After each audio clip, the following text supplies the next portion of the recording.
The only gaming thing I've got, because I finished The Last of Us this morning, so I've been like writing up the script to do the review for it and stuff. So I've got a lot of opinions on that.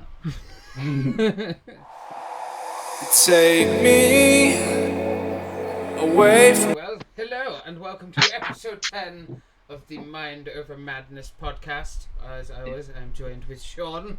Hello. For us to discuss a little bit of lockdown, maybe a little bit of other news as well. We're going to get into some gaming, fun stuff, fun Gonna times. be some juicy topics.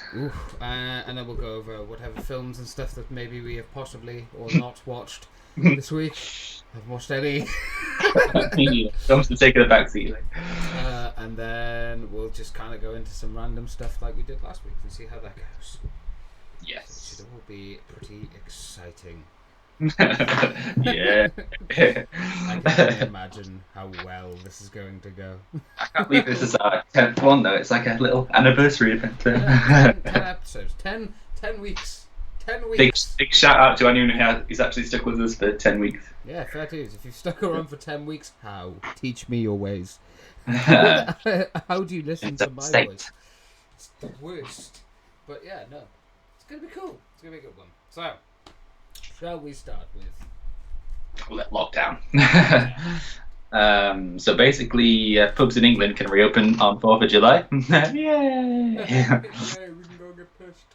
Apparently, this is what I mean. I put like app. I was like, what the hell do I mean?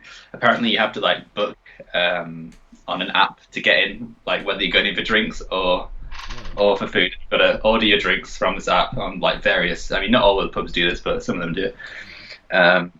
You've got to order it on the app, so it's going to be a bit of a different experience, I think. Going to. But yeah, are you looking forward to the pubs opening, or I suppose they're a few weeks later in Wales? Yeah, nothing's changed. Well, I say nothing. Of course, things have changed in Wales as well. I think to be honest, Wales is going in the right direction. I think we're taking our time with it. Letting England be the guinea pigs. Maybe a little bit fucking slowly, but I do think that I think we're being responsible enough, and I think it's a shame that it's going to take so long. But yeah. I think it's rather safe than sorry. I can't understand how England is so far forward. I'll be honest. I feel like it's a very risky endeavour that they're taking. Well, yeah, it is risky, especially when you look at other countries and the second wave and things. Like, people are preparing for this in cases rise in US and Germany. Yeah.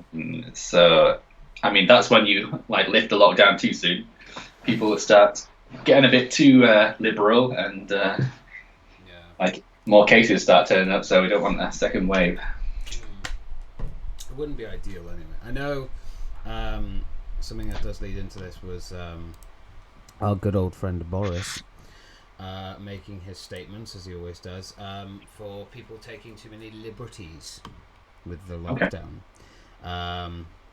which I find to be hilarious. The idea that he didn't know this was going to happen. Yeah. I mean, how? I enjoyed like the when they were having like the debates, and Keir Starmer was saying he like literally put Boris down. He's like, I hope you name a country which has a proper track and trace system, and then Keir stood up and was like, Germany. Yeah. Oh, it was fucking brilliant. Yeah. I think the weird thing is that what I seem to be finding is that, and I get it, Boris is a conservative. He likes the money. He is worried about the economy. I mean, his pockets. So he wants to open stuff up, but he's literally risking what is it now? How long have we been in lockdown? Like 3.5 months? Yeah, something like that. He's risking 3.5 months of annoyance being locked in the house, risking a second wave by rushing shit, and the scale system as well. Where the fuck's that gone? Like, they don't even, they mention it briefly and go, oh, we're at level 3 now. Really? When the fuck did this happen? Yeah. Like, I don't know. Apparently at level 3, where the virus is still present in society. So yeah, I don't know like much of a difference between level 3 and level 4 there. But we seem to be lifting things very fast now. Yeah. Well, I mean, I think it's, as I said, we'll just, I guess, see what happens. Hopefully it all goes well. and there isn't a second wave. Mm. Because if there's a second wave, fuck. more of this. Well, they say we're more prepared for a second wave this time now. If there is one, we've got enough equipment, we've got enough PPE, we've got more preparations in place. Yeah. So we should be able to deal with it a bit better. And we know, with the benefit of hindsight, of it happening before. Yeah. So yeah, it wouldn't be as bad if it was one. I do think. I hope. I know. I mean, I do think that the worst thing that'll happen, the second time, I think, if there's a second wave, everything will be fine other than one thing, and that is the economy. Yeah. That like, it's bad enough now, but imagine a second wave. Like, there won't even be a fucking economy after that. It'll just be, have you got any peanuts that I can trade for a cashew? It's kind of exchange after that. We'll be dealing in like gaming currency. In-game currency becomes number one profitable currency in the UK. Shit! Now everyone loves EA. Oh, you cold? That's good, isn't it, Jackie? I like it. Alright. It's very kind of good. I'm so about it. But yeah, no, I think. I mean, it's good that the stuff is opening up again. I mean, we can't really grumble, especially considering how the economy has been going. But I do feel, and as you said as well, like, it's pointless calling this bit lockdown really anymore, because we're not really in lockdown anymore. I mean, I went out yesterday and met up with a mate for the first time in ages, which was interesting. But no, I mean, I don't know. Something tells me there's going to be a second wave and they're going to have to lock it all down again. I think we're just kind of waiting for it to hit. I think they're pushing their luck a little bit too far now. Like, it's one thing to kind of open up a couple of places and be like, let's see where this goes, let's see how we handle it. I think it's a complete opposite direction by going, fuck it, let's just start opening pubs and really push that economy. Pubs before gyms as well. Yeah. I know outdoor gyms are open and indoor ones are still shut. Yeah. It's still too risky. Why? I know. I don't know. Yeah. It's going to be, like, lifting the rules is one thing, but lifting people's mindsets is going to be a different thing. Yeah. I also think that, well, as Boris said himself, people are taking too many liberties. I think what the government seems to forget is if they put, like, they have a boundary that's like here, people are just going to go there. They're not really going to listen to the rules. It'll be like, they'll always push it a bit. I mean, Christ, I was out yesterday, and obviously the 2 metre rule is still in force, right? That is still a thing. That has not gone anywhere in Wales. We still have that. And yet, I did not see a single couple of people, and it was clear they didn't live in the same household. Let me just make this absolutely fucking clear. And they were just in large groups of fucking people walking around. There was like kids everywhere in like groups of 10. There was like and this was the craziest one I saw. Was three mums walking along, a baby in a pushchair, and their 4 kids around them, all bunched together in one big group. And I'm like, have you forgotten what's going on? Do you not care anymore? Fuck it. No. I want my child to get a risky disease. Go on. It's just stupid. Like, there's no one pulling it around here either. So I know. I get that people are fed up. They're annoyed. They're going to push the boundaries and whatever. But common sense, people. Common fucking sense. Yeah. So obviously there's no more daily briefings now. Yeah. Which that tells you something, I suppose, that they're kind of not really bothered anymore. I think they stopped them just because they just weren't going well for them, were they? It turned more political than anything, I suppose. Like the journalists' questions. And I think not just that as well, but Boris just kind of, I think he knows that he's kind of lost, like, sort of the people's confidence and stuff. Like, he's lost the UK's confidence. He's rock bottom. And every time he goes out there or someone else goes out there, it's not a secret that they are not telling us everything. It's not a secret that they are lying about certain things to try and, like, make something look better. Yeah. And it just doesn't look good on them. So it's kind of like, well, how do we improve this? I know, let's just not fucking do it anymore. Let's, instead of telling them some things, let's tell them nothing. Yeah. So that was on Monday or Tuesday, I think, that last briefing, and Chris Whitty and Patrick Rowlands are all like, oh yeah, this is we are stressed that this has not gone away yet. Like you still have to be really careful. Lo and behold, Thursday comes along. Heat wave, 33 degrees Celsius. Fuck, yeah, it was 500,000 people flocked to Bournemouth Beach. Yes. Oh Christ, I saw this. Yeah. Insane. Insane.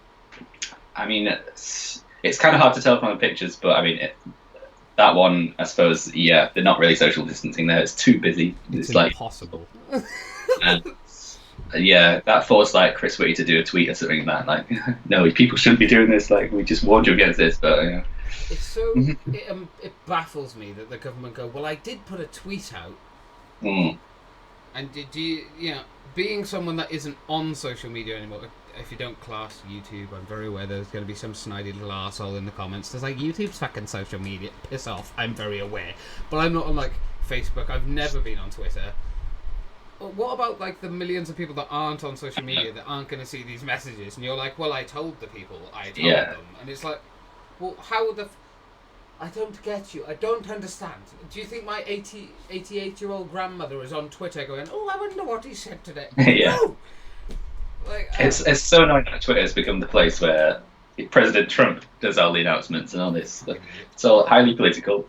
That is where you've got to be to get the news. Yeah, I mean, I think what baffles me more about about trying to stick to the point of it, because I have a habit of going off point, I notice. But trying to stick to the point of like the beach and everything. This is, I think, what really surprised me, especially in the last briefing when Boris brought up about like maybe lowering it to 1 meter. It was like being... I remember talking to you about this, like I think it was yesterday... No, it wasn't yesterday, day before yesterday, when we were playing Dead by Daylight. And I remember saying, it's insane to me how he's literally... He went from the beginning being like, go to work, don't go to work, go to work. And then he sort of improved a little, went straight back to normal, and now he's literally gone back to stay within 1 meter with people. You're allowed to be in 1 meter. But if you can be 2 meters, be 2 meters. But if you want to be in 1 meters, you can be in 1 meters. But make sure you're at 2 meters. Don't go in, stay out. It's back to that shit. Yeah, it's just ridiculous. It's always been a bit confusing. He is not helping. He's not the right leader for this kind of crisis. I think another thing as well is that I don't agree with the fact they stopped the briefings. I think they should have maybe changed it to like once a week, maybe. Yeah. Not like every day, and maybe they're doing it every day is a bit excessive. And to be fair, I think they do probably run out of things to tell us as well. Like, if every day, it did start to feel a bit like repeated. Everything's so it's like being seen. Once a week. People are going to take the questions they can ask you more seriously because they know they've only got one chance every week. And you're going to be able to give us a lot more information of what's gone on the last week. The statistics are going to look a little more, I don't know, fucking ahead of time instead of, well, from yesterday, it's in the same fucking place. Yeah. Everything is still under review. Yeah, but, I mean, you know, whatever. But yeah, back to the beaches. Like, it causes, like, more problems than just the social distancing, I suppose. Like, did you see the amount of litter that was left over there? Yeah, no, I mean... The beach was literally covered in, like, rubbish, and people don't take their litter home. I don't get and that, man. The local council had to work throughout the night to clean it all up for the next day. That's disgusting. The people were urinating and desecrating behind beach huts. Why were people shitting on the beach? The toilets are open. If you can't shit in a toilet... fucking go live in the wild, you animal. Like, Christ's sake, I get it, right? Having a pee, right? I get it. Sometimes all the toilets are busy. It's alright, you can pull your trousers down, have a wee, and then quickly move away. And it disappears. When you take a shit, it doesn't just disappear the next day for no reason. Some poor bastard has had to pick that up, put it in the bin, and go, my job is to pick up human shit.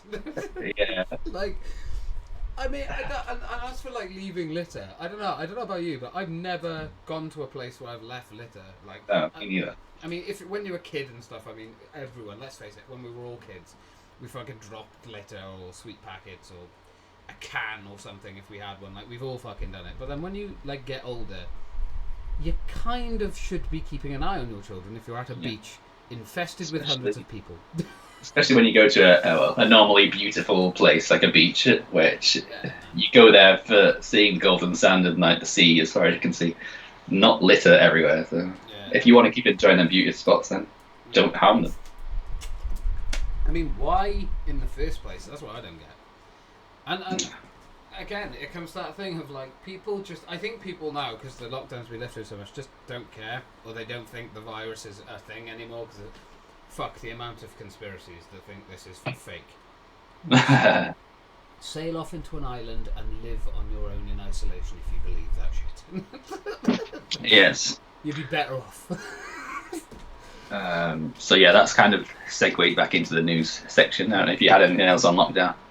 No, I can't be bothered anymore. And plus the thing is, there's nothing for me to kind of talk about in Wales because all our stuff's been announced, and it's coming into play on like the 4th of July and the 6th of July.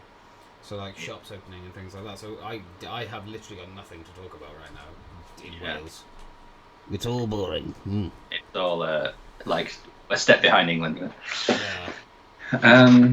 So with lockdown being lifted, there's been shootings in Glasgow. Well, a man was shot in Glasgow by the police after he went on a knife rampage. Oh, that guy. He stabbed a load of people in hotels, and no one actually died so far from it. The only fatality was him being shot, which is well done for the police. That's not a loss. That arsehole deserved to be shot. And in Wales, England. There seems to be a rise in violence and stabbings and terrorist incidents, I suppose. Since people are going out more, so I don't know if there's obviously there must be a correlation between that. I think people have just gone mad. That's not to obviously take the piss out of a serious situation. Like that situation was atrocious. The fact that someone took a weapon and just went, "I'm going to go on a stabbing spree today for fun." Yeah. That's the fact he was killed and shot. I have no sympathy for him. I don't care. I'm sorry. He's a monster. Obviously, as you said, there's been loads of incidents. And as we talked about last week, I believe we talked about the raves and stuff that were being allowed and the incidents that were happening them as well. And I think it's just simply a case of that the police are so spread out right now because of the virus and stuff. They're having to be careful of warning people about that, finding people, sticking to the rules, and then they've also got to do their job with actual criminals who are stabbing people and shooting people and drugs and robbing and whatever. And it's an impossible battle, especially when they're fighting on a budget, which we all know the police keep having pay cuts and shit. Oh yeah. So I mean, I don't know. That to me just seems crazy. I couldn't be. Well, I fucking wouldn't want to be a policeman, to be honest. Yeah. But it's it is not good at all, and I think people are just going a bit crazy after this. Oh, I've not stabbed anyone in 5 weeks. But yeah. I go outside. What should I do? Stabby. I know. Unbelievable. But yes, another incident. There was a White Lives Matter sign flown across Burnley Stadium. I give up on the human race.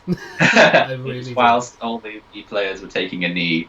Obviously, the beginning of George Floyd. Which again, atrocious. Yeah, it's not.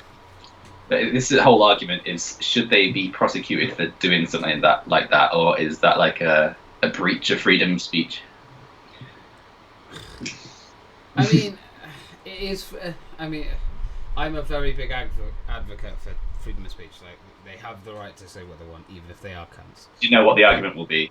Well, Black Lives Matter. Why can't we fly a sign that says White Lives Matter on there? Yeah, that's because they're neo-Nazi bellends who don't know why the Black Lives Matter movement is important. Yeah.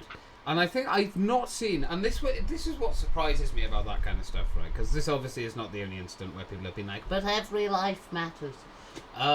Which we have said as well, because every life does matter. But in this specific moment, it's Black Lives. Unfortunately, yes, it's freedom of speech. I don't think they should be prosecuted or in trouble for it. They have every right to speak their mind, just like we do. That's why I call them wankers. But I think what amazes me is just the fact that it's such ignorance that still.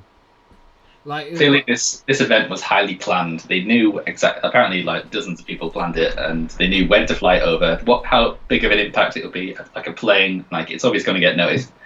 it's not just like one guy with a sign. It's just a guy in the crowd. I believe white lives. So yeah, obviously it's just very poor taste, and I agree they shouldn't be prosecuted because prosecuting them for something like that is kind of not big, but like some kind of a contradiction to the freedom of speech.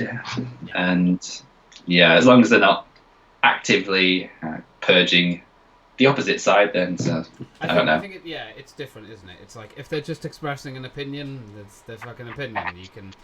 But then you have every right to say what you want and believe what you want back. That's the beauty of freedom of speech. I think it kind of, it's kind of that thing of, and it has become a much more serious problem, I think, in comedy as well. Is like it is offending someone with a joke or offending someone by saying what you believe in, regardless of how ignorant it is.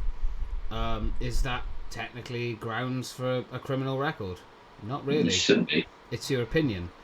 I think the biggest case that was ever shown was a guy that I watched called Count Dankula. It was like 4 years ago. He made like a pug video where he got his dog to reply to like the Nazi symbolism and things like that. And he got a criminal record for it. He got charged for gross offence, and he's still fighting it 4 years on. He's not going to win because it's the government, but I don't know, it surprises me that kind of... Cause there's so much ignorance in the world, but especially with something like an opinion.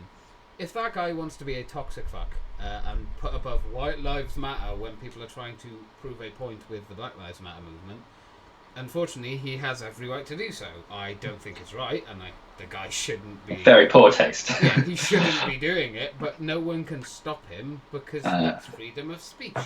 I don't believe the police have prosecuted him, so that's that. And I believe it has to cause like kind of mass hysteria and kind of riots and outrage in order for them to prosecute. Yeah. So yeah, it obviously didn't cause that much of a ripple, but it's just like some ignorant bastards. It's one of those things, isn't it? It's just like I see so much other stuff when people are like rioting about the fact of protesting. A prime example, like in America, with people protesting the Black Lives Matter movement, and then Trump being like, "Shoo, peasants! I need to do a photo shoot with an upside down Bible."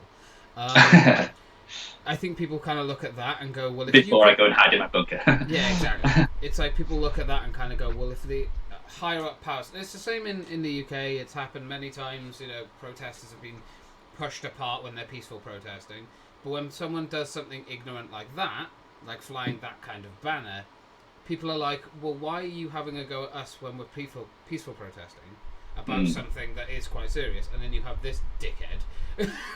But you're not doing anything about it. I think that's why people get so frustrated, is they kind of see the innocence being taken care of, but then the actual arseholes getting away with it constantly. Yeah. When in all fairness, it should be everyone has a right to do all of that stuff. Not the rioting, of course. Let make that fucking clear. No rioting, no hurting people, all that kind. But you have a right to protest about whatever you want to protest. If you want to protest that the fucking sky is green, you are allowed to. You should be allowed to. I mean, it's fucking ridiculous, but it's true. It's a silly example, but it's a true point. Yeah. So, man. I think, with this incident, I forgot what I was going to say. Let's move on. I forgot it. I don't know what I was going to say. Police. I think they're damned if they do and they're damned if they don't. However they deal with this thing, because the people behind this would have loved to have been prosecuted for this. Then they could have made a massive example of it, and it would have caused even more of an effect, and then it would have been a worldwide issue. Yeah. But if they just kind of leave it, then I suppose it kind of just brushes it a bit under the carpet, which we're great at, and doesn't make it explode. It's kind of what those arseholes like, isn't it? Getting their name and their face out there. Yeah. Like, oh, Mum, I made it. For being They're probably disappointed it didn't make as much of it. It made the headlines, but it didn't make as much of a stir as they wanted it to. Yeah, obviously. Which is good. Yeah. Absolutely. Very good. So a bit linked to the BLM movement, Simpsons are no longer using white actors to voice ethnic characters. For example, Apu. Yeah. So he's obviously voiced. He's the guy behind it. I forgot his name, but he's voiced Apu and various other ethnic minority characters on the show Yeah. for many years now. So obviously he's going to have to be replaced by someone of ethnic minority. Yeah, I don't know. My opinion on this is kind of just why. It's not like he's doing anything offensive. I know. And he's been doing it for years. Why did no one complain when the first series came out? Oh, that's right, because no one knew who was doing the part. Because no one looked it up. Yeah. Now someone's looked it up and gone, that's a white man playing in it. No, you can't do that. It's like, No. It's a fucking voice. It's the stage where you can't even do an impersonation of an accent for your job. It kind of throws comedians under the bus, and I don't know. This is, for me, this is probably a bit too far. Like, obviously, support the movement and stuff, but when it kind of reaches into the little cracks, which shouldn't really be, it should be left alone. Really, like part of life. It's not really offensive, and they're not doing it to be offensive. It's literally just a part that they play. It's a role. It's a voice. That's all it is. You know, do you think he walks into the booth and before he starts making jokes about his mum making him curry? Like, that's not how it works.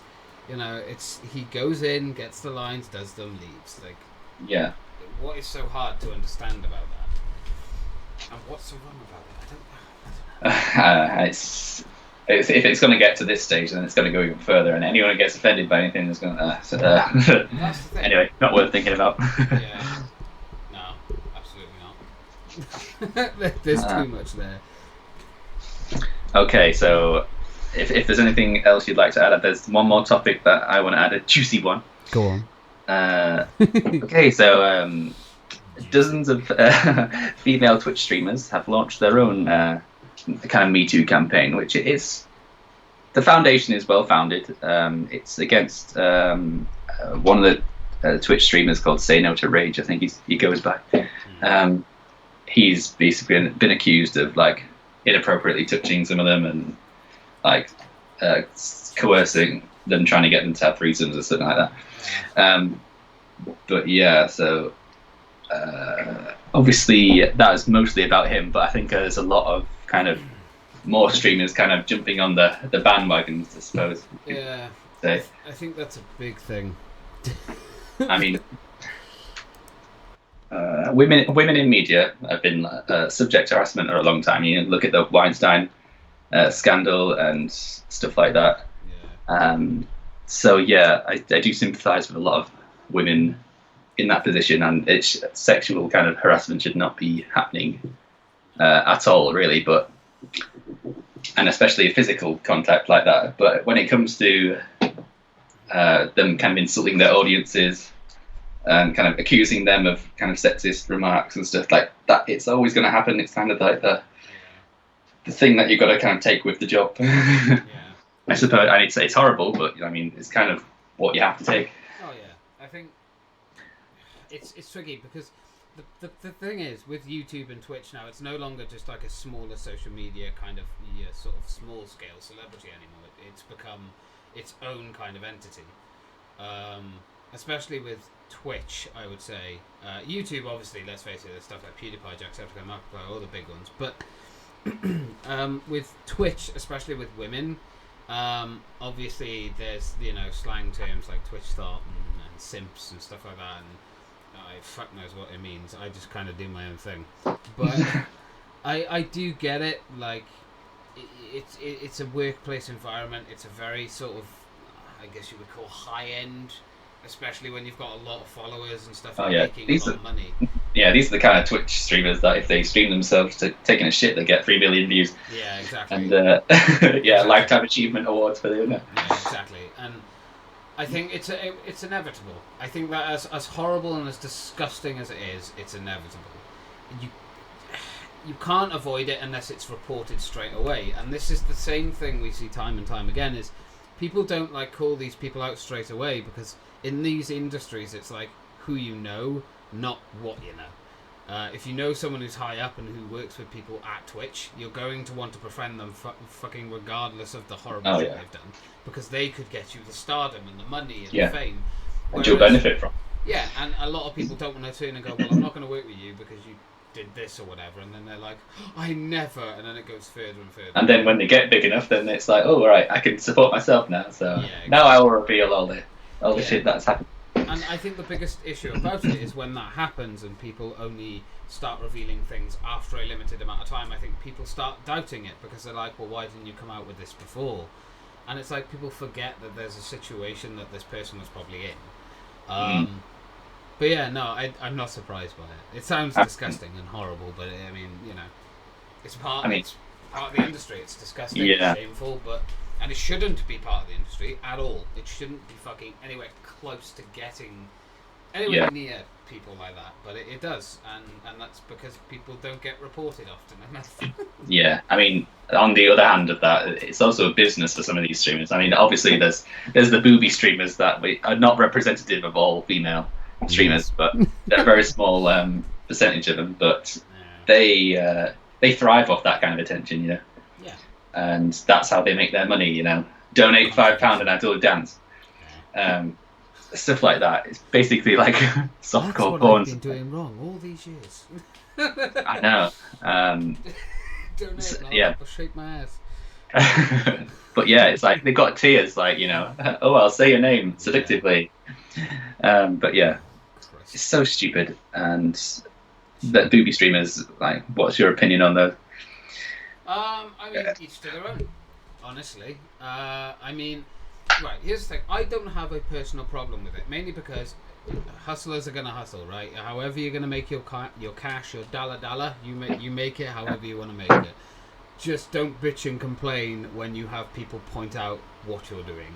That's my only thing. Like, if you're going to do something that you know is going to stir controversy, that upsets the rest of the community in Twitch, you know, there's people that work for years and years and years and get fucking nowhere, and then some, you know, a random person comes on, has their tits hanging out, and all of a sudden they've got 1 million views. It's what happens, and people get very annoyed at it because they're like, well, I've been grinding at this shit for years, and I'm not even a fraction of where you are, and you've just turned up with your tits out. I think people sort of find it as a very lazy, cheap, and sort of crappy way of getting there. I mean, these people, and I, you know, not to be horrible, but they don't tend to keep their relevancy or their fame for very long. It tends to dissipate and disappear real damn fucking quickly because all of a sudden they have a lifestyle change and they don't do it anymore, and people lose interest. Obviously there are some exceptions, but you know, generally speaking, it's like they kind of they'll put a thorn in this whole kind of Me Too movement, because on one hand there's people who are outraged by the sexism and the comments that they get, and then on the other hand it's the people who gain from it, you know. It's a big confusing pile of... I mean, some of these people are fucking geniuses. Like, don't get me wrong, the people that just show just a little bit, and then suddenly make an OnlyFans account out of nowhere, and it costs like, you know, $35 to $40 to subscribe a month, and you get risque pictures, you know. Yeah, and it's like, never enough to go fully, you know, like, oh, you know, I'm showing everything, but it's like a little tease for people. This shit works, man. People like end up paying for it, and Christ, the numbers. And they're well aware of that. the fucking numbers on some of these things is insane. Like, people are probably making hundreds of thousands in a year, and it's like, Jesus Christ. And it's just from taking a bit of a risque photo I know. and posting it on an OnlyFans, just because people are like, I want to look at her boobies. I mean, Jesus, you can get it for free on certain sites. And no, this within the first half an hour, we have mentioned the top things that YouTube does not like, so this will not be shared anywhere. Just leave it out. That's fine. The first half hour. You want to see this? It's behind a paywall, motherfucker. What things like would they not like? Porn. Yeah, well, it's just a bit of everything, really. I mean, I also mentioned the infamous pug video, which YouTube doesn't like Camtankula very much. So even well, we're not showing it; we're just talking about it. So I suppose it. Hopefully, it wasn't in the first 10 seconds, so we should be fine. Oh yeah, like anyone at YouTube's going to watch the whole thing. Someone will get bored pretty fucking quickly. Like, oh, Jesus, let it go. So yeah, that brings an end to the news section anyway. anyone who's still here and it hasn't been banned. People who haven't just gone, ugh, they mentioned those things, just left. I suppose that kind of links in with the film and TV and media kind of side of things as well. So we don't have to talk about much about films, which we haven't watched this week. Shall we go into games? Oh, go on then. Anything you've been playing recently? Or? Well, not much apart from Dead by Daylight a little bit. Got the little 4th anniversary event. I think there's quite a few bugs in that game still. Like apparently the offerings don't work as intended and stuff, but they're open and they put news articles in the game, which is good. Yeah. About it. But yeah, obviously Division 2. I just mentioned it sends ripples of joy everywhere. Their season started. It's basically the same shit as last time, which is like exactly what I've written here. Yeah. And yeah, I won't be playing that this season until there's any more content being released. I think we mentioned this every stream, but I'm just so disappointed. I think that's the thing of it, isn't it? It's just being massively disappointed. Huh, how ironic. Massively. Yeah, no, I obviously we were talking about maybe going on it the other night, and then I found out I deleted it. And I completely forgot. But I mean, I have no reason to go back to it, like, at all. I did Warlords of New York and all that kind of stuff, and the seasons are boring, so why fucking bother, you know? So that just let them do what they're gonna do. I shall play games that are fun and enjoyable.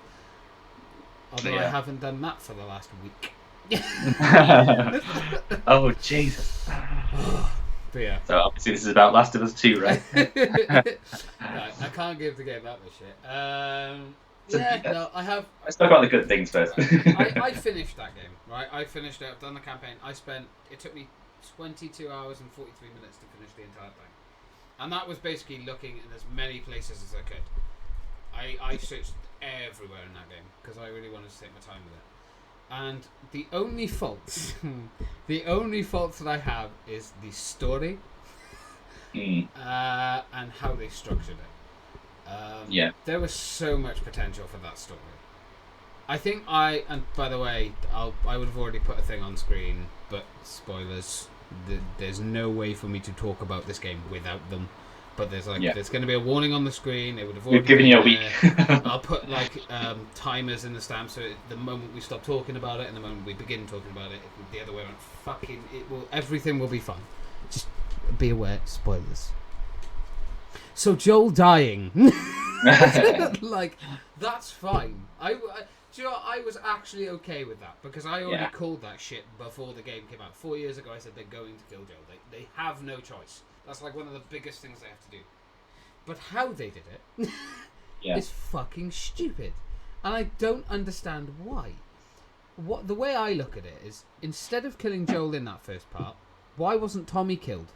I get it. They're looking for Joel, right? I get it. They're looking for him. Maybe Tommy and Joel got separated, and Tommy's the one that bumps into Abby, and then Abby just, for whatever reason, something happens, and they mistaken him for Joel. Yeah. And then when they question him about it, Tommy doesn't want to give up Joel because he knows now they'll kill him. So he pretends to be Joel and dies for Joel. Joel and then comes along and finds what's happened, wants revenge. Boom. Same fucking motivations and shit. And that way, you have a reason to build on this thing of Ellie and Joel fixing their relationship. Yeah. Which means when Joel inevitably dies later on down the road, whenever, say, when Abby finds out that Ellie's killed all her friends or whatever, she comes back and kills Joel, and then managed to escape or something. Let's say the entire fucking place collapses. I don't know. I haven't fucking wrote a script, but you do something like that, and then add in all those flashback sequences with Joel. You then add all those moments, her finding out about the Fireflies, her finding out like Joel lied to her, then seeing what Joel did to try and stand up for her, which was the last cutscene at the end, which, what the fuck was the point in even showing us that? But then imagine how much more of an impact Joel's death would have had. I know a lot of people were like shocked by it and upset when it happened and whatnot, but if they had done it like that, spent time getting us to connect with Joel again, all over again, refixing their broken relationship through Yeah. this entire thing, instead of being like, oh, Ellie's got a girlfriend now. Did you know she's gay? Did you know she's gay? Well, you didn't know? Okay, we're going to get to smoke weed and then just, quote-unquote, have sex with her girlfriend, which we don't see anything of course. We just see a kissing scene. Because, you know, God forbid there was a sex scene in this game. I'll get to No. But, like, I feel like they had so much potential with that idea of Joel dying, and they just fucked it.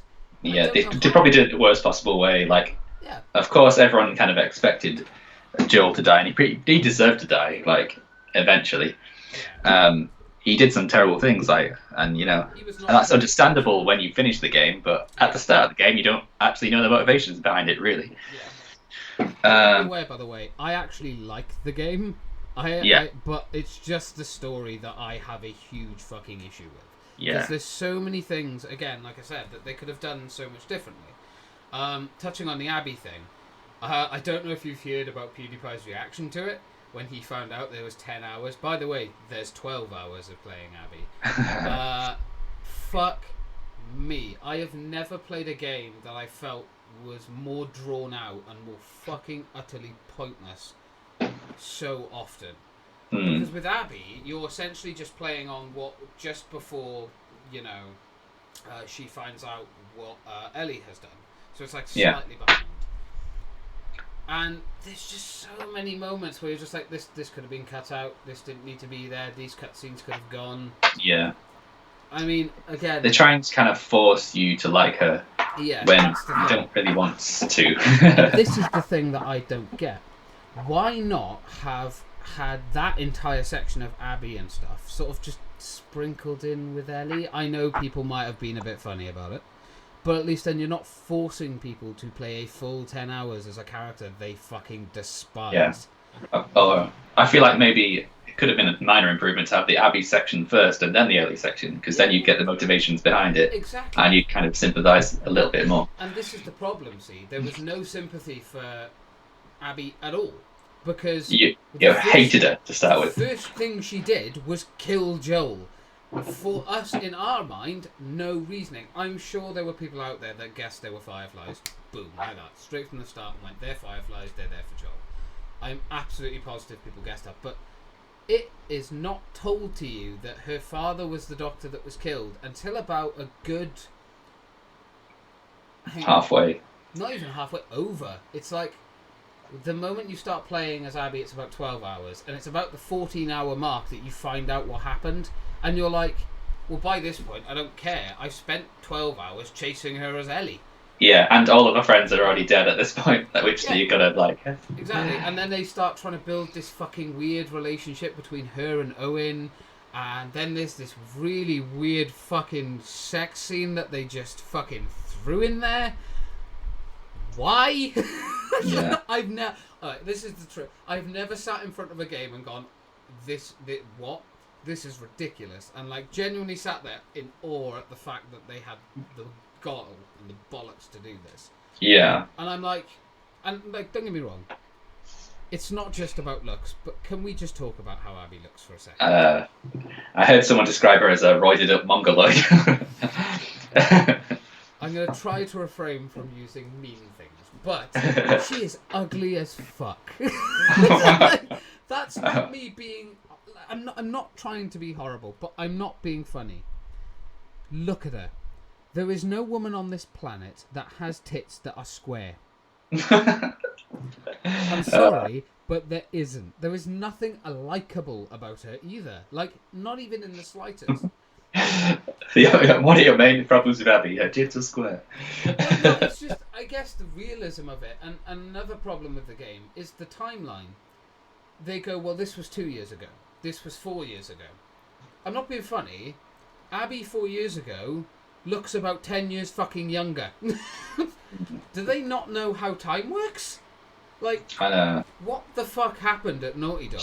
She just kind of looks a bit unnatural as well, going back to her appearance. Like, who has muscles that big, like, especially during an apocalypse? Well, this is the thing as well. This was something that I was like, I didn't quite understand. Was have you look at female bodybuilders and they are built to shit. Their chest does not look like that. Their arms are not like fucking tree trunks. There is a certain way that the female body grows muscle. So when Neil Druckmann, the director, for anyone that doesn't know, of the game, came out saying, one of the most asked questions he got, came out on a bitchin' rave and like, oh, people keep asking me if she's transgender. There is a trans person in the game, by the way. They're very. Was it Lev? Yeah. Yeah. I was like, I genuinely had no fucking clue until it was pointed out right before they pissed off. And I was like, oh, alright. And she's like 13. Right. It kind of felt like they just got the script and went, alright, tick, tick, tick these boxes. No, exactly, yeah. They just like, how many boxes can we tick in this game since people we know love it and want to watch it? Not just that, but there was blatant false advertising as well. If you watch the trailers and then watch the scenes in the game, Joel is way older. Yeah. But, I mean, I would have loved to have seen that. There was like a scene in the trailer where like her hand's being covered up, and then you see it's Joel like behind it. But they replaced that with the I can't remember what his name, Jesse or something, with the other guy. And it's like I would have loved to have seen the dynamic between Ellie and Joel as like a grown-up kind of conversation. And this is what I was like. This is what I'm saying. It's like they should have killed Tommy off first for whatever reason. Yeah, because who gives a fuck about Tommy, really? Well, not in like a horrible way. It's still impactful because it's like, well, it's Joel's brother, so you understand why Joel is so angry and he would want to go after them. And Ellie, being Ellie, regardless of her relationship at the time with Joel, is going to want to protect Joel and be with him. Joel could like piss off on his own, and then you're chasing Joel. There you go. The entire fucking narrative is just not Tommy, it's Joel. It just makes more sense that way, because then you could eventually come across Joel, and then that's when he could die. Because let's say Abby hears Ellie call out for Joel, and then she's like, wait a minute, I thought the other guy was Joel, and puts it together or whatever, and then kills him in cold blood or whatever. Those kind of things, just it adds up better. And it's the kind of out of character actions as well, like what the hell was Joel and Tommy doing, trusting Abby and her group, saying, opening, like, inviting them back for dinner, just openly telling them their names. Yeah. That doesn't seem like something that Joel would do. Like, he's so careful. And I think as time has gone on, and this is another thing, we don't know that Joel has changed in the ways that he has changed. Because, again, these cutscenes don't come until the end of the fucking game. So, like, it doesn't make any sense, like, how he's acting. Because what we know Joel is, he'll shoot a motherfucker to save whoever he cares about and he loves. He will kill whoever. He will slaughter hundreds of people. Like Ellie said, like, if it was one of us, like, Joel would be halfway to Atlanta by now. He would have been as well. And then Tommy's like, no, he wouldn't have. It's like, yes, he would, Tommy. You absolutely fucking know he would. And that, it should have been you. I don't know. It just, to me, it just seemed so forced. And Ellie in this game, what did they do to her personality? She's so unlikable. I hated her from start to fucking finish. I did not have a single moment like I did in the first game, which, like, at first you're kind of a bit funny with Joel because you're like, yeah, I get it, you lost your daughter, but snap the fuck out of it kind of thing. But in this game, it's just Ellie just keeps making decisions that just don't make sense. Like the first encounter she has with Nora.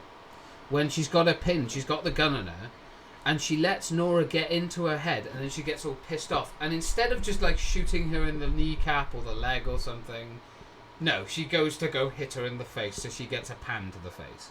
And it's like, why? And then literally within 5 minutes, you kill a few guys, you walk through a few spores, you get to Nora, and she's beating her head in with a metal pipe. She's no better than Abby. I know, well, that's what they want you to think, isn't it? And it's like, okay, so I see where you're going with this. You want me to kind of see how she's going to, in the end, become a nice person and everything's justified. No, she just gets worse and more stupid and more idiotic. She kills a pregnant woman, like I know it wasn't, like, intentional. No, she didn't intend to do that. Why the fuck did she try and get both of them to walk, or one of them to walk forward, and then try and move the gun? But it doesn't make sense. Like, these are not decisions Ellie would make, regardless of the fucking position that she is in and how angry she is. She has proven time and time again she is not that stupid. And then what the piece de resistance with Ellie? The fucking ending of the game. Like, when they had that house scene just before you get into that bit, I was like, oh, okay. She didn't actually get revenge, but maybe she's going to be willing to let it go. And then you have Tommy there, and Tommy's like, well, I can't go after her because I'm fucked. Yeah, that's kind of unlike him. And she's like, well, I'm not going to, and I know, and Dina chimes her little fucking mouth in because why not? Yeah. You know, she's part of it now. And then... Well, we have a child now. Yeah, and she's like, oh, well, I got a family. And actually, to be honest, I would have found it more realistic for Ellie just to have gone, and kind of gone, I'm not doing it. Joel wouldn't want me to. I'm very lucky and privileged to have what I have right now, so I will go with that. No. Yeah. She went off. She gets up in the middle of the night, and then Dina's like, I'm not doing this again. Ellie just leaves. Ellie's like, I don't give a shit. Ta-ra, mate. I've had enough anyway. And it's like, it just doesn't make sense. It doesn't make sense. And then to top it off, we don't even get to fucking kill Abby. We don't get to kill her. You have this ridiculous fucking one-on-one fight. By the way, the fucking melee combat in this game is shite. You have this awful fucking melee fight with her. You go to drown her. Nothing. No. She just lets her go. Goes, go on, you leave. I've lost 2 of my fingers now, so I can't play the guitar, you bitch. But leave. Go on. Yeah. Goodbye. And then, not just that, but at that point, I feel like they should have built Ellie up into a point where you're right behind Ellie. Regardless of what you've learned about Abby, you're like, no, this is for Joel. She needs to die. And then you find out that Abby's really weak. So the game's trying to make you feel bad and be like, oh, maybe we should leave her alive. And it's like, ugh. But, you know, I don't care. Look, she would kill us in an instant. I know she would.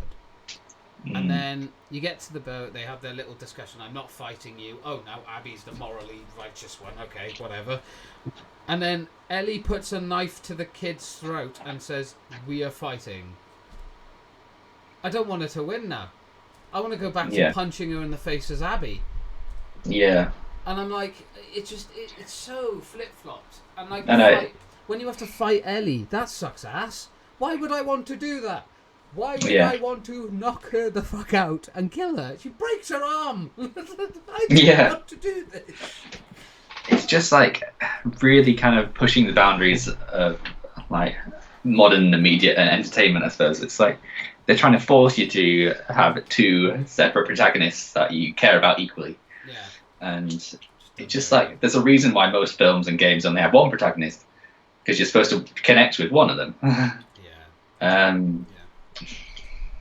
It's the whole message of, you know, who's good and who's bad. Revenge is a big waste of time. And it's like, we know that, but we'd rather just focus on one person. I mean, you can have multiple protagonists and it can work, but the way that they structured it, it doesn't work.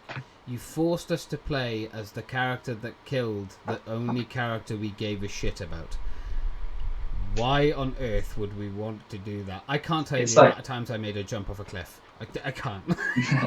Like, imagine playing the next Marvel Spider-Man and someone kills Peter in the first 10 minutes and then you play as the killer for the next 10 hours. Like, well, you won't care about that shit. It's just like pushing the boundaries for the sake of it sometimes, and, you know, ticking the boxes and thinking, is this a different game that we've never seen before? Yes. I mean, sometimes you've got to kind of stick with the formula people like, and I don't know. I mean, overall, it's a good, very detailed game, and the gameplay is good. Graphics is amazing. The gameplay is fun and enjoyable until about the 3rd act, I would say, of the game, and then in which case you're bored as fuck. The dialogue is really, really good. The characters are acted well, considering what they have to work with. Everything about it works. I encountered 2 bugs over 22 hours, basically, or nearly 23 hours of gameplay. 2. And that is a big fucking game to only have 2 bugs that I came across in. Everything works. It's just the main thing you need to have work, fucking regardless of everything else, is the story.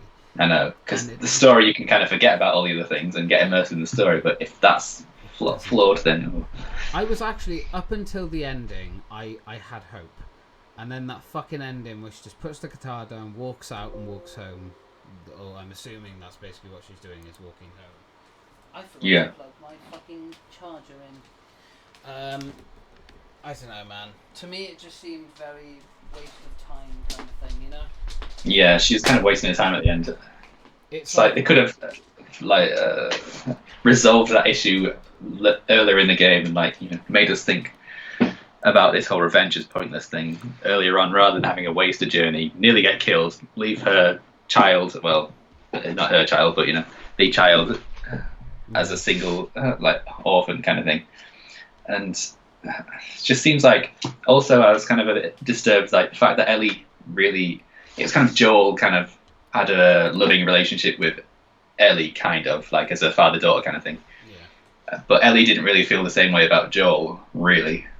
She did at first, but it was when she found out about the Fireflies thing. Because in that cutscene, she basically just says, "I'm done with you," and then walks away, and that's it. Yeah, we saw some of the cutscenes before that happened, and it seems awkward as hell. She wasn't really that oh yeah. I think she knew she was lying to her. So. Well, this is the thing. We already knew that she didn't like Joe. We just didn't know why, and that's what I think people were so pissed off about as well. Was that there was none of the interaction like the first game. One of the most beautiful things about the first game was these little moments that you would have between Joel and Ellie. Their little bonding sessions of oh yeah, this was this, and she's like, what's that? And he's like, oh god, I'm old. It was those. There are a couple in this game, Yeah, oh no, like I said, absolutely. The dialogue in this game is phenomenal when it works. There are moments when you're walking around with another character and you get those little moments. The flashback scenes with Joel, best part of the game. Yeah, because it's basically like Last of Us 1 with a few added scenes. Exactly, and it just works. But they just then, after they end, you just remember what happened, and then you just can't enjoy it anymore. And this is why I'm I can't understand what drove them to do that straight away. Why not do that later on and have all this shock build-up value for it? Yeah, it's we killed them off straight away. Ha ha ha ha ha. Yeah, just so that they could get all the streamers' reactions to it. They're, oh my god, Joel! Can I be honest as well? The way they did it. They I want to point this out. This is not only the most sexualized game I've ever played and seen in my life. It's the most violent, unnecessarily violent, gruesome, gory, bound-pushing. There's a scene in this game. There's a few. But there's another scene where you're playing as Abby.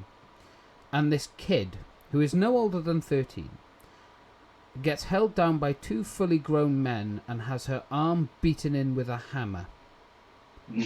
I had to stop playing the game and come off. I was fucking petrified of that. That is ridiculous. I get you're doing it to make a point, these people are evil. Fucking pan the camera away. You don't have to show this girl's arm caving in every time the hammer hits. It's fucking grim. And you know me, I'm a disgusting human being. I love gore and gruesome shit. But there are lines that you have to follow. And I mean, Christ, even Call of Duty Modern Warfare has a scene, I remember talking about it before, where, kids, you see dead kids and parents and stuff like that, but you never see something actually happen to them. And I think there's a reason for that. It's just traumatic. Regardless of how you try to film it, make the actors act, the actors did a phenomenal job. That's what makes it fucking traumatic, is it sounds real. And there's obviously... Right, okay, one controversy I will hit on, which I will stand up for The Last of Us 2, is this. People need to get a fucking grip on the animals being killed. Now, I get it. You could say the same thing about the kids. Well, it's, a game. The kids, they're video generated. Yes, it's a dog trying to rip your throat out, and you're telling me in real life you would do everything you could to protect the dog before defending yourself. Yeah. No, you wouldn't. It's get a grip. It's I think Pewds made a big thing about it. He was like, no, we had to kill the dog. I was like, yeah, it was trying to kill you. Yeah. Self-defense. And if your house was on fire, would you save your children? If you could only save one, would you save your children and the dog? Of course, the humans have to come first. That's why we're top of the food chain. I know it sounds very contradictory of me complaining about a scene with a young 13-year-old girl having her arm broken and caved in by a hammer and two giant men or whatever, and then complaining about people are complaining that you're forced to kill a dog in one part. I think there's a big difference between child assault and an animal being stabbed. I'm sorry, it'd fucking sue me, but I can't quite understand the correlation there, Why aren't I wasn't really too phased by the arm breaking bit. Like I don't know why. Maybe I had something wrong with me. But I think I it's think preferences. I think PewDiePie made a good point. Like that scene with like Abby hanging and the kid being the arm being broken. That should have been like the very first scene of the game because it was interesting. You related to Abby. You felt sorry for her. Yeah. Like you relate to these new people, and yeah, maybe that could have. Well, this is like the thing of like how I said about how they should play it. You play as Ellie, then you play as Abby, then you play as. It could have been like, oh, who's this mysterious character? Like, this is new. Exactly, and it could have been done so much better instead of, the way they've done it. Which Yeah. I think it's a shame because it's not a bad game, but the story really fucks the game up a lot. It feels very episodic as well. It feels like a season of The Walking Dead. Like there's a lot of downtime and there's a lot of kind of. There's way too much structure on this game as well. Like, I think after playing for about 4 hours, you can pretty much hit it. We're going to do a part, then there'll be a flashback, then a cutscene, and then it'll be the next part, then a flashback, and then a cutscene, and so on and so forth. And it gets very, not just easy to guess, but boring, because you're just like, this is just the same shit over and over. And I can't be bothered anymore. I think you mentioned that it was a bit like the Negan series of Walking Dead, like a tiny bit. Yeah, they kind of went for the Negan act of like, instead of trying to build the character or whatever. I know in The Walking Dead that Negan was mentioned a few times, but when he first came out, killed 2 of the main characters, laughed and tortured the main character who you rooted for, and then pissed off. I think they tried to do that similar with this, but it just doesn't work because Abby, we don't fucking know her. Not just that, but her appearance is ridiculous, and she doesn't fit the sort of. I guess you have the technical, like, she looks like a villain kind of thing, I guess. But she doesn't look threatening. She doesn't, like, the only thing that makes her look threatening is her size, and her size makes her look like a fucking idiot. It looks ridiculous. She-Hulk. Yeah, exactly. The first thing people look at is and go, fuck me, She-Hulk's got smaller, but she's still huge, isn't she? How exactly does she find time in the apocalypse to work out so much Yeah, exactly. and get muscles like that? I think it showed in one of the flashbacks there's like a big fancy gym in the place. Oh, yeah. It's just like, oh, that's what she uses, is it? No. Stadium. That still wouldn't work. Is she having steroids or something? Like, Jesus. She's ridiculously sized. I mean, other than that, great game. Other than that, honestly, every other aspect to that game works, and it is brilliant, and it is fantastic. But that, just awful. And Don't play it all in one go, because you will get. I was playing it like 2 or 3 hours a day. That was enough. Just 2 or 3 hours, go through it slowly, try and just process every little bit I did. It was only today. I've been up since 3 o'clock in the morning. I couldn't sleep. And I just played it from 3 until like 9 and just finished it and was like, I've never been happier to finish a game that I thought I'd love, but I didn't. But you're not going to go back and platinum it and do it on different difficulties? Fuck no. I'm probably going to go back and play it once, mainly because I know my mum wants to play through the first Last of Us with me, which I'm that's happy to do that. And then I know she wants to see the second one after that, so I'll endure it. It is like a film, basically, so... Well, I won't have to look in every location or anything because I'll just do New Game Plus and play on the easiest. And just fucking chill and go through it. I'm not gonna. Do you think there'll be any DLC for Last of Us 2? I fucking hope not. Maybe they could redeem themselves because I know they did some DLC for the first Last of Us. That was very well received. Yeah, and they did DLC for Uncharted 4. That was well received. Well, I know that the DLC for the first Last of Us was basically the origin story of Ellie getting bitten for the first time. I don't know what they could really do for The Last of Us 2 to improve it. I mean, Christ, God help them if they make a DLC and release it and you playing as Abby. Fuck the backlash. Abby when she was a kid. I think that I will say this much though: playing as Abby definitely felt more fulfilling when I wasn't being stealthy. It was more fun to shoot with her because she has weapons that are just badass as fuck. Yeah, and she just beats the zombies to death with a bare hand.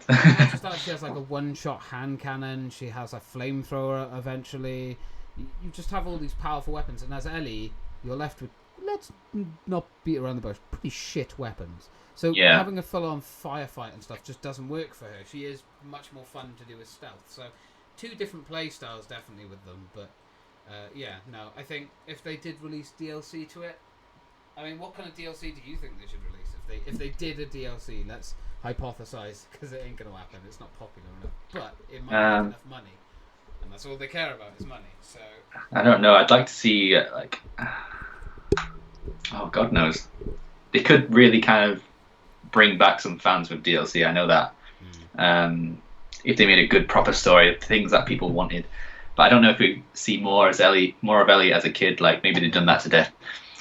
I think the Who only knows? DLC I could visibly More see Joel.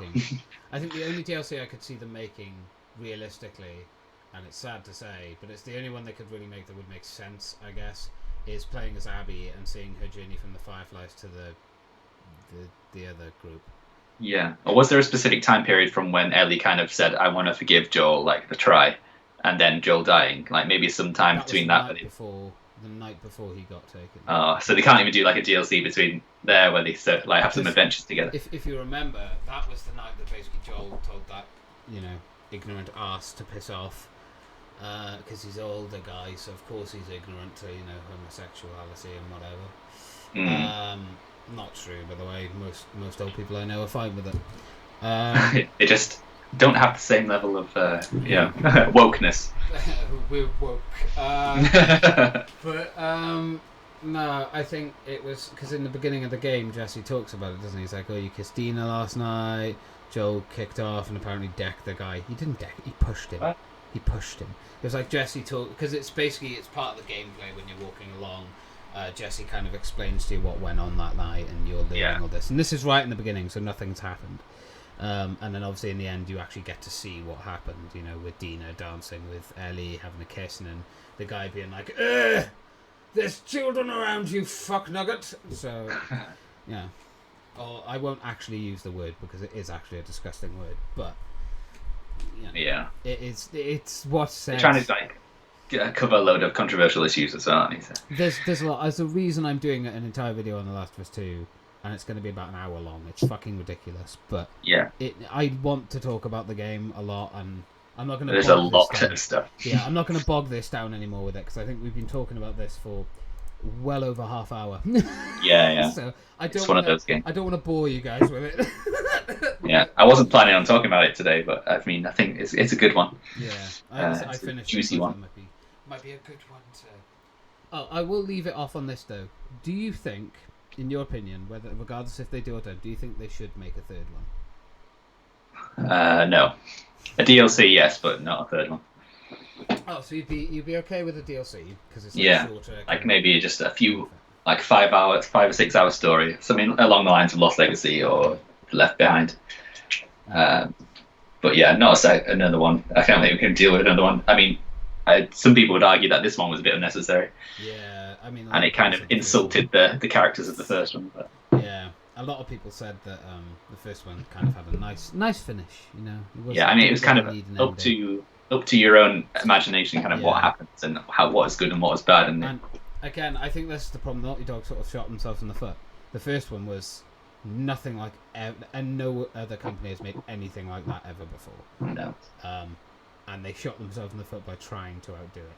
I mean, you say you was disturbed by the child being the arm being broken in true. The second one, but in the very first one, the child dies and gets shot straight away. Yeah, that is true. I don't know. I think that just the what happened, I think, is what was a bit more shocking. The brutality of it. Maybe I'm just a bit of a fucking wuss. I can admit that. Maybe it's just a bit of me being a bit of a wuss when it came to it, but it came sort of out of nowhere to me, so I was a bit like, oh fuck, okay. But no, I wouldn't fucking boycott the game for it or anything like that. I just think it was shocking. But fair enough. No. Well, we shall move on a little bit then. Yes, I think we've. Is there any games you want to talk about? No. We'll move on with that. It's been a while. Any films you'd like to talk about? The only thing that I could really talk about that I've watched in the last week was when I was over with my cousins and I watched an anime called Corpse Party, which also has a game to it. Like a horror kind of thing. Pretty good. I would highly recommend checking it out to anyone. It's only 5 episodes. So pretty good. Gory. Well, not that gory actually. It's really not. Actually, a tiny bit bloody. Kind of just a throwaway thing if you're bored. Yeah, Half an hour each episode. Not bad. fair enough. But yeah, that's pretty much it. Anime recommendation by James. Anime recommendation of the week. And yeah, I got nothing, I'm afraid. Oh, damn. I think it's been too hot with the heat wave and stuff. You can't be bothered to kind of sit in and watch things, and you're just like kind of slowly dying. I'm burning. But yeah, so we'll move on to our final section, which is, I know, popular with a lot of people. A bit of interesting topics. The topical section, we'll call it. The topicals. Have you got one? Yes. I mean, as kind of last week we were talking about kind of sex education in schools and stuff. It kind of got me thinking about something this week. Like I was thinking about age limits and age of consent as one of those. Around the world, it kind of varies quite a lot. I know in Nigeria, it's 11 years old, and in UK, it's obviously 16, and Bahrain, it is 21 years old. Yeah. So, what do you kind of think the right age? I'll go through like the pros and cons to like lowering it and stuff. But what do you think the right age for it? Do you think we've got it right at the UK, 16? Well, I'm assuming we're just going off of sex. Oh, well, like consent is like the ability to kind of know about sexual relations and have them legally. No, I think in the UK 16 is a good age. I think 18. I mean, if you were going to increase it, 18 is as high as I'd put it. And let's face it, people don't listen to it anyway. But I mean, 11. Something sketchy's going on in that country. I'm just saying. Nigeria, that is.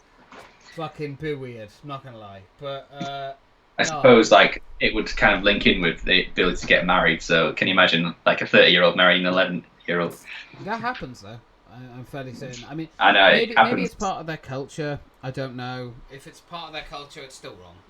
So, no, do you know what? It's still wrong. Fam, no lower than 16. If you go lower than 16, fucking get out. Like, I mean, I'm not before. I get it. Like this day and age, a 14-year-old can look 18. It's ridiculous. That's why I wouldn't want to go on a night out. You never know what the fuck you're gonna get. So, the amount of makeup they cake on. Like I said, I've said this before. Those kind of girls, when you bring them home, they take their makeup off in the morning. They go weigh themselves. They're about a stone lighter. So, I know. I think 16 is a decent age. I think it's good. I think it's a sensible age. Yeah, I agree with that. You're just finishing school. You're going into college, kind of thing. You've done your GCSEs. Yeah, no, that's fine. Now the world of opportunity opens up to you. World of opportunity and sexual relations. That hopefully you will know about from sex education. Which is non-existent. So, I mean, I think there was a big thing in the UK a while ago that they should lower the age of consent. And there are some kind of pros to lowering it, apparently. So it would take pressure off young people to hide their sexual activity. It would provide greater access for young people to have contraception, rather than having to kind of hide it and sneak it around. More open sex education in schools. That could happen anyway. Why can't you have... My argument to that one is... I mean, I get the idea of not being able to have to hide stuff and whatever. Yeah. You shouldn't have to anyway, regardless. But in regards to that last one, why would that affect it? Oh, because the age of consent is lower, we can now teach them about it. Fuck off. Just do it anyway. It's a vital part of, like, we talked about this last week. It's a vital part of education. I had to learn through porn. That is not how you learn about sex ed. That is not healthy. Yeah, I think most people did our generation. Well, I'm a bit older than you, so we got a VHS video. I can only imagine that. But yeah, so obviously to counter that, the cons probably it put more pressure. Well, in my opinion, it might put more pressure on kids. Like if they're saying you can have, we're lowering it to 14. So imagine being in school like, you can have sex, and like, I suppose that would probably happen anyway. But and it's open to abuse by predators as well. Absolutely, yeah. No, that would be a. Yeah. I mean, it's basically just giving the green light if it's 11, you know.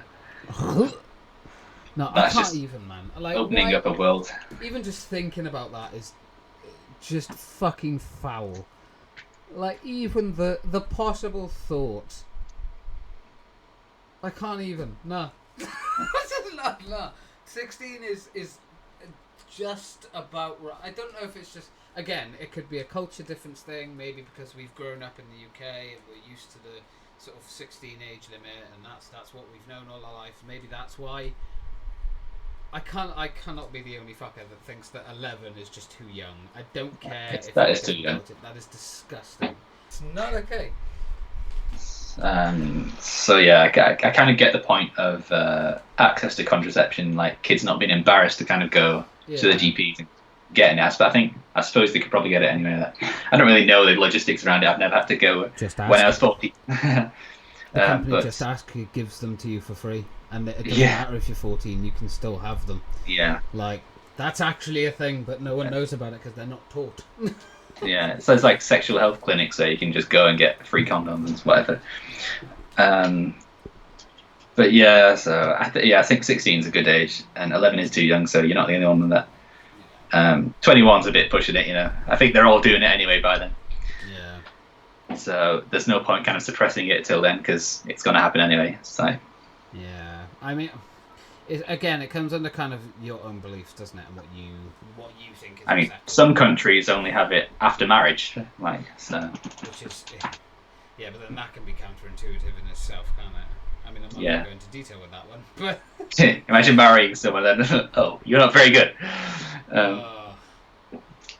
But anyway, that's kind of shallow. Yeah, I mean, I'm being very careful. Like, I'm going to have to snip so much out of that. One part in particular, I can imagine I'm going to have to get rid of. Was it something I said or you said? No, me. Okay. All me. That's all right. So, moving on from consent, shall we talk about drinking age? Oh, yeah, it's 18, right? Yeah, 18 in the UK. Italy has the youngest at 16. And US has the oldest. But I don't actually know if the US has the oldest, but I just put this down for 21. Yeah, I think it's different in every state, isn't it? But I think the majority is 21 Yeah. in America. So, do you think the UK's got it right on that one, the 18? I think, personally, I was drinking from when I was like 15. Yeah, I think they say you can drink from 15 or 16 as long as you're in like a household. Yeah, if you're in a household Environment. with an adult, which is classed above 18. I was not an adult at 18. I can make that very clear. I don't know. It's another tricky one, isn't it? I think. For me personally, I think 18 is probably the most sensible age to have it at. I think any longer, people are just going to break the law. And if you put it down to 16, I can only imagine the number of alcoholic problems that will occur so quickly, because they don't, at that age, you don't know, kind of the seriousness of drinking a lot, ending up in an ambulance. You just think, party, yay! Yeah, exactly. Fun. Take it from someone that has ended up in an ambulance, kids. It's not fun. I've been around when that happens. I think 18 is a good age. I think if they were going to change it, it would definitely be to lower it to 16. I personally don't think that's a great idea. I know it's a bit hypocritical of me to say that when I was drinking from much younger. My mum was not a sort of hiding me from it kind of mother, but 18's a good one for like public drinking, I would say, like going out in public to pubs and bars and stuff. Like, it really put me off going into a pub with so loads of 16-year-olds just like chilling everywhere. Can you imagine the headache you would get after 2 minutes? And hyper. Most of them are fucking TikToking while you're trying to drink. When you're 18, you have to have kind of more responsibilities and stuff, so it kind of matures you a bit more in that way. And so I think it is a good age, because then you can drive properly. I think that's 17, but you get more responsibilities. So you're mature enough to make your own decisions about it. Yeah, absolutely. But yeah. Yeah, no, I'd say 18's right. So yeah, we've gone through I don't know about pros to lowering the age. I suppose it would make people drink less indoors behind closed doors, I suppose. Kind of open it up. Maybe there'd be less kind of illegal parties going on and stuff. I don't know. Yeah. Maybe it'd just be legal parties but the same carnage.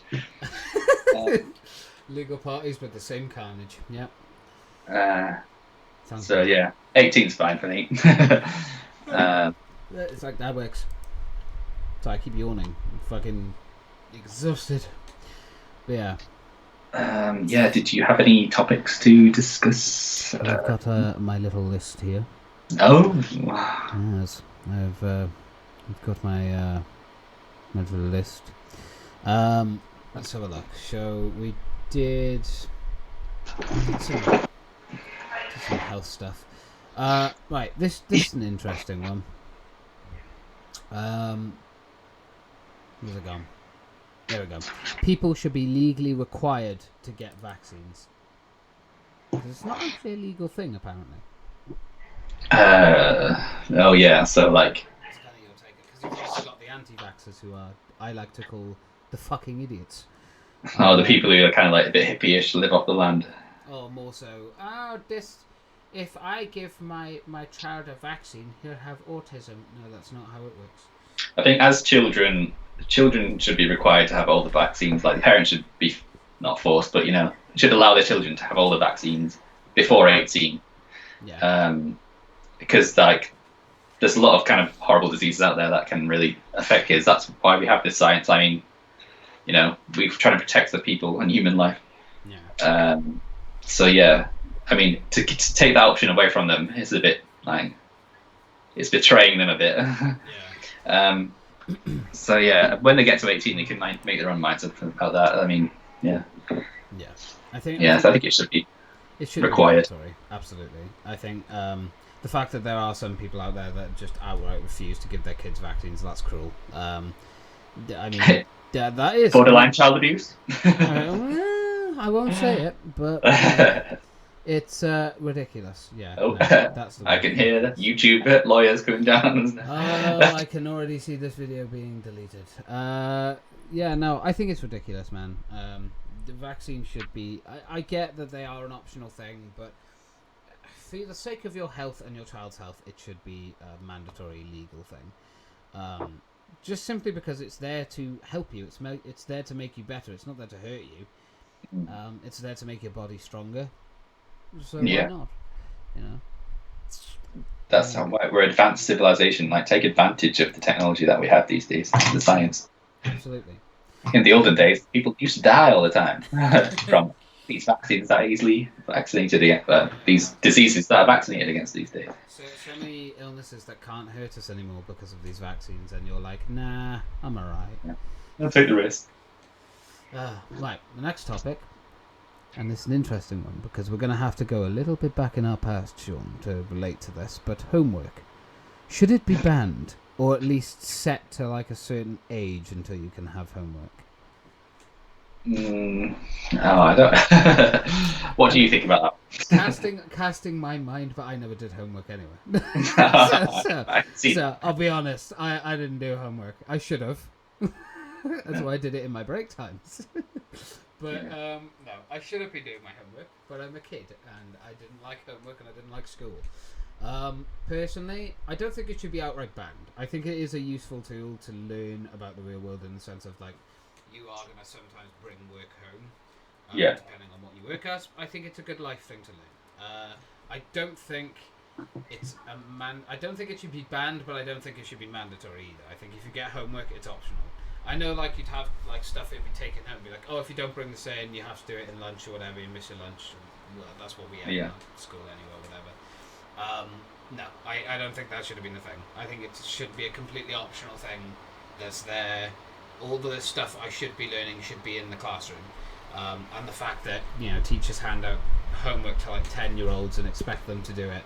Yeah. They've got better things to be doing, like playing through really good games like The Last of Us 2.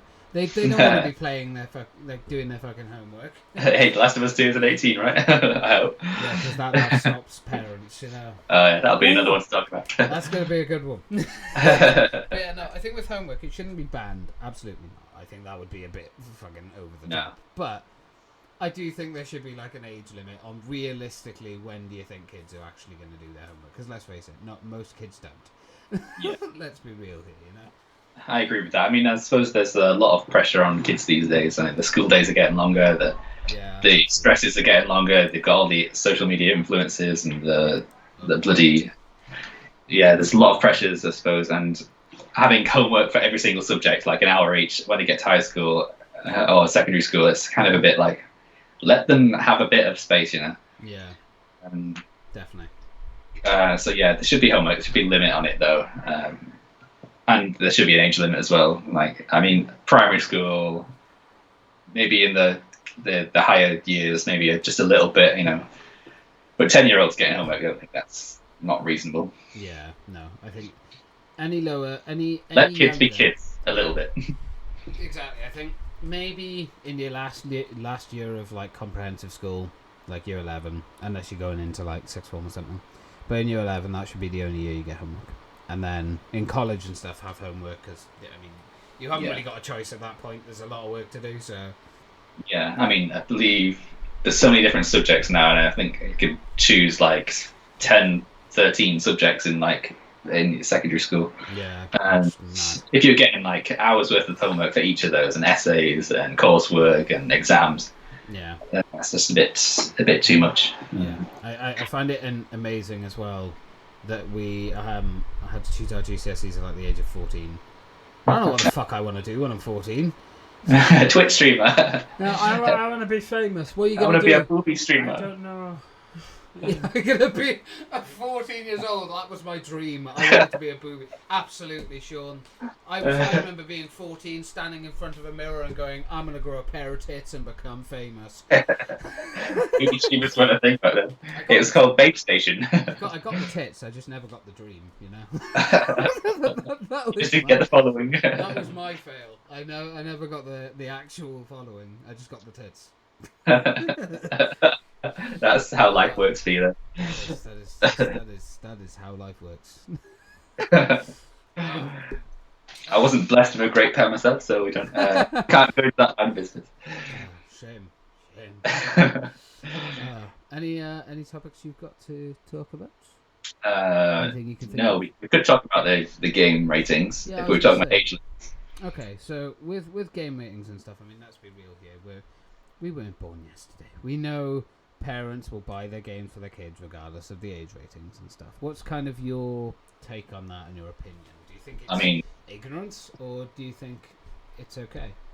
I mean, I was playing GTA and stuff and Call of Duty when I was 15. Well, I don't know what the age limit was on those. I think it was 18. Especially the Call of Duty 2, where Call of Duty is one of them, where you're like shooting away from an airport. I was playing that with the rest of them. Like, used to get my parents to buy it for me. It was like, oh please, you know. So I think it depends on the child though, because like a lot of people can play video games and not go and massacre their friends. Yeah. So yeah, I mean, ideally it should be the age rating on the game boxes, you know, what they should be playing it at. But I think that's not going to work like that. Yeah, no, it never does. Kids can be very pushy. Yes. And I when I was 15, I could buy 18 rated games because I looked 18, so I got away with it. But I think everyone has kind of broken and snuck into an 18 film or done something they shouldn't. I think the only game my mum point blank refused to buy me was GTA. That was the only. She was like, "You're not having it until you're 18, and you can buy it." And it was the only game I could never get myself, and I cried. Oh. So many hours, and then I finally bought it and found out it really wasn't that amazing anyway. GTA 5 is very good, of course, the online, but I think as long as they kind of have a good upbringing, good head on their shoulders, and they kind of, the one thing my mum always taught me with games, because she never kind of cared about age ratings and stuff, she was fine with having them as long as I knew it was fake, it wasn't real. Like, I can tell the difference between reality and a game. And that was something my mum really drilled into me for years and years and years and years. Like, you know this isn't real, right? You understand that? I was like, yeah, of course I know it's not real. I'm not going to run around with a shotgun shooting people, am I? That's just unrealistic. How the hell would I shoot it? I'm 12 and I can't barely carry myself. Yeah. I mean, with the fact that technology's changing all the time, and if if we were like 15 or so today playing today's games where the violence is spewing and Last of Us. the blood is running, and yeah, I don't know how I would have reacted with something so realistic. I think that's the thing now. I think more than ever now, age ratings. I think not even age ratings. I think it's just more based on the parents. The parents need to look at what they're getting their kids. For instance, if I had a kid and let's say they were 14, and they were like, "Dad, I really want The Last of Us 2." No. No. There's your sex education and learning about how horrible the world is in one thing. You can wait until you're 18. Yeah, but all my friends are playing it, and everyone at school's playing it, and Wonderful. yeah, I'm being left out. I'd be a horrible dad. I'd be like, good for you. Go over their house and play it then, because I ain't fucking... I'll hate you if you don't buy me this game. Great, move out. I save money. Like, but no, I think that's the thing. I think another thing with parents is that I think they understand that their kids have their friends that are going to go. They're going to go to their friend's house, and it's going to be one of their friends that has the I'm game. exposed to it. Yeah, they're gonna somehow, some way, see the game or like be able to play it by borrowing it off a game. I don't know if anyone does that anymore. Do kids do that anymore? Do kids borrow games off people anymore? I don't think so. I think they all just buy them themselves because they're all rich. I just dropped the bottle. But yeah, no, I think again, I think I stand by my answer of I think parents need to just look into what they're buying at the end of the day. Then again, I'll put this to you. Would you rather they went to a friend's house and were exposed to it there, or you expose them to it at your house where you could be supervising them? It depends. Again, it comes on that thing, doesn't it? Like, it depends on the game. I mean, you look at something like The Last of Us 2. Very fucking rightfully, it's aged 18. 18? It's aged 18. Absolutely. But you look at something, I don't know, what's another 18-year-old game? You take GTA. In Minecraft, you can punch villagers to death. Exactly. That's a fucking view. Or 3. But, yeah, no, you look at, something like GTA, which is an 18. It is not even on the same level in the first 2 hours as The Last of Us. Yeah. And yet they're both rated 18. But I would buy my kid quite happily GTA 4. Now I know there are some drug uses things and there are some strip clubs, but the graphical difference in those games is enough for my kid to be able to know the difference between reality and the game. If he's watching, if he or she is watching a Last of Us game, that's a lot more difficult to differentiate, especially for a young child who's still, whose brain is still evolving. They're still learning. They're still becoming themselves. I think it would be a bit irresponsible to get like a 14-year-old say, Last of Us 2, but maybe like a 17-year-old, 16-year-old. Okay, whatever. Maybe it depends how you raise your kids and how you've taught them what right. Yeah, if they were mature, like 14, 15, I'd probably let them watch me play it. Absolutely. And then say, oh, look how wrong this is, this shouldn't happen, how sorry you feel for this. You know what, actually, I would let my kid watch me play it, but there would be certain scenes where I'd be like, you're not fucking looking I at wouldn't this. Let them play unsupervised for hours, I think that's what my mum did with Blade Trinity. I think I was like 15, not 15, I was like 12. Was it 12? Yeah, 12. 11 or 12. And we were watching Blade Trinity, the third Blade film. Yeah. List, of course. But there was a scene where Dracula walks into a shop, bites this girl's neck, and it's quite vivid, and it's a sex shop. So my mum would let me watch the film, but when that scene came on, I had to look away. She would pause the film and be like, look away, you're not watching this bit. That's kind of how I would treat my kids with a game. I'd be like, fine, okay, cool. If I play through it, and I'm like, okay, I know what scenes I don't want them to see, when those scenes come up, I'd be like, right, I want you to look away now, because this is not appropriate for you. Yeah. When you're a bit older, fine, whatever. I'll tell you all about it. But right now, no. And it would be as simple as that. Just be sensible. It's not bad for a kid who's 14 to play an 18-year-old game, as long as you know what your kid's getting into and you think your kid's mature enough to handle it. Whatever. That's cool. Go for it. Agreed. What other surprises have you got? Should we do like one more? We can go one more. We'll stick to the gaming thing. We did a lot about gaming today. Yeah. So we'll go with violent video games should be banned. Or no. The obvious answer is no. But to kind of emphasize on that point, then I guess, do you think there are things that should not ever be in games, regardless of age rating and stuff? Are there certain things you shouldn't have in a game? Because I mean, you think about films. There's not been many films now which haven't featured some sort of crime or some sort of violence, and same kind of goes for games at this point.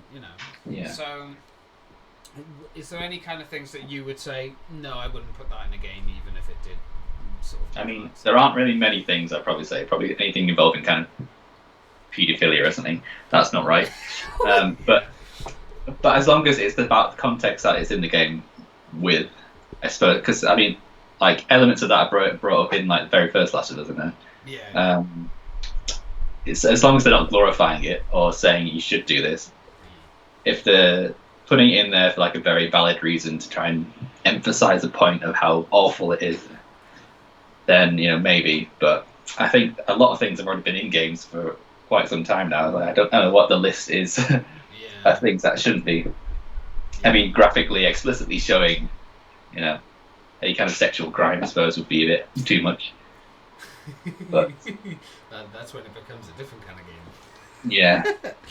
It's kind of like Heavy Rain, when they had the sex scene in that. You had to actually thrust. I press X to thrust. Yeah, no, that was more comical than it was inappropriate. But do you know what amazes me is that game is rated less than The Last of Us 2. Yeah, you don't really see anything, so it's just it's not really like a sexual crime. It's just two people wanting to do it. I've certainly seen too much of The Last of Us 2 now. Things I'll never forget. But I'm on the same mind as you. I don't think there's much they haven't really put into games that you couldn't really show.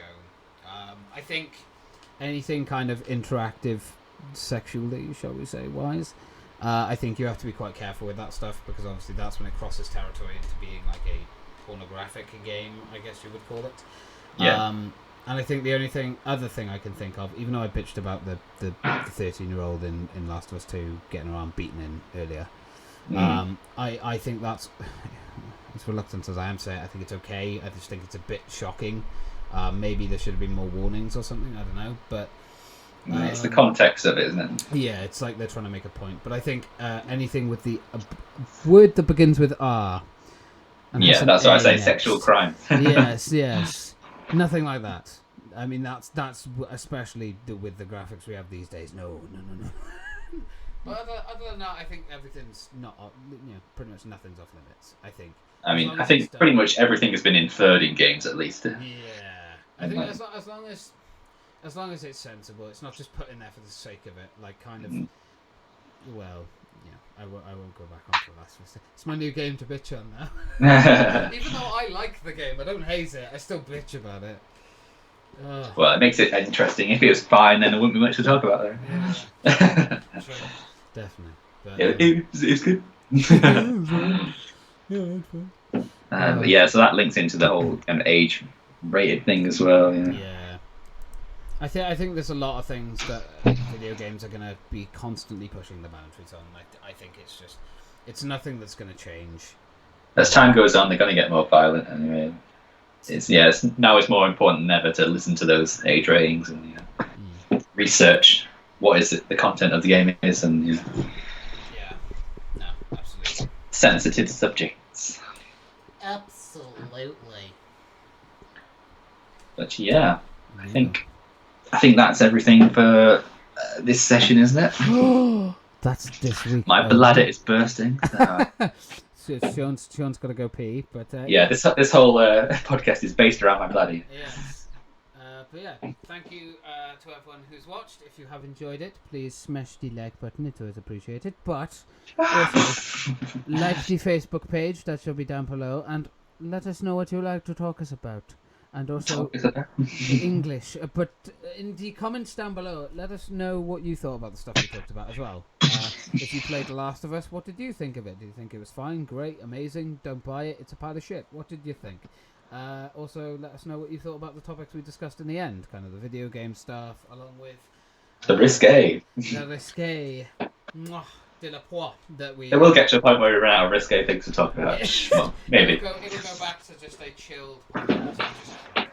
Yeah, we talk about glitter and unicorns and things like that. Wonderful day. But, yeah, no, again, thank you to Sean for joining me, as always. I couldn't do it without you, quite literally. Yeah, I think that's about it. I don't think there's anything else. No announcements. Nothing. Well, I kind of forgot to move myself around there. So that you're... it's fine. Oh. I don't think I really covered you at all, pretty much, during this entire thing. Okay. Which is good. So, but yes, thank you to everyone for watching. It's much appreciated. Thank you. Catch you next week. We'll see you next week. Bye. Bye. Show me all the places I've never known, and we'll chase the night, race all of these broken dreams in flight.